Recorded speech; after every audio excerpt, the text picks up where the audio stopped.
Hi, this video is about setting transitions. I'm going to set a couple of the transitions. Uh, the transitions menu's down here, and you just select your object. I'm going to select this video to begin with. And what I'm going to do is I'm going to have it grow and fade in, and I'm going to have it delay um, for 1 second, which is that's transition distance. Transition delay for 1 second, which is 1,000 milliseconds, or somewhere close to that. It's kind of hard to get the right number with the slider.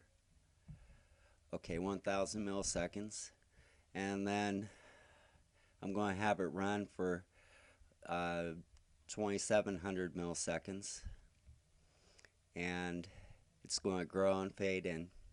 I'm going to set that transition. And these are the independent objects right here, and they work independently. The canvases are timelines, and they're still in alpha testing, so they're not really available. Um, they will be shortly. They're for basic presentations. As the user scrolls down the screen, you can start a specific presentation at different places. Okay, so I'm going to say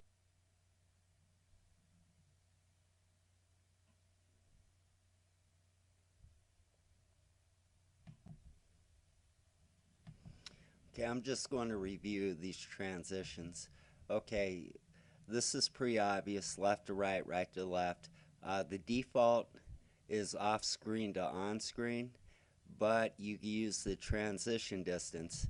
Instead of it, if you're to transition this left to right, uh, then it's going to transition completely from off screen unless you use the distance. If you do a distance of 100 pixels, then it's going to move just 100 pixels, and you can fade in.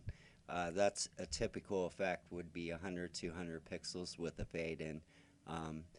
Not always is it off screen. Coming down, as soon as the page loads, it's going to come straight down from the page. If you use the down, you use the transition delay, and it'll delay however long, 1 second, 2 seconds, and then come down. The duration is how long it takes to come down. It's up to 10 seconds. Typically, you'd use 700 milliseconds to 2,000 milliseconds, not too long.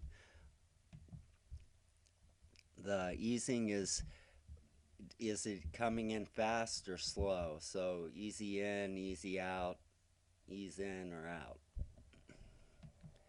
Um, the fade in currently isn't available because there's a fade in opacity change already. So you could transition a small transition and fade in, but uh, we're deciding how to work that since we already have the fade in option. We'll work that into the editor soon. Um, the name is just so you know what transition it is in the timeline. So if it's the headline, then you might use, headline here. And then whenever you set the transition, down here it will be named headline. Right here it is, this first one. So you can keep track of what's going on. Once again, we're working on the menus. This is all in beta, but we'll have it straight soon.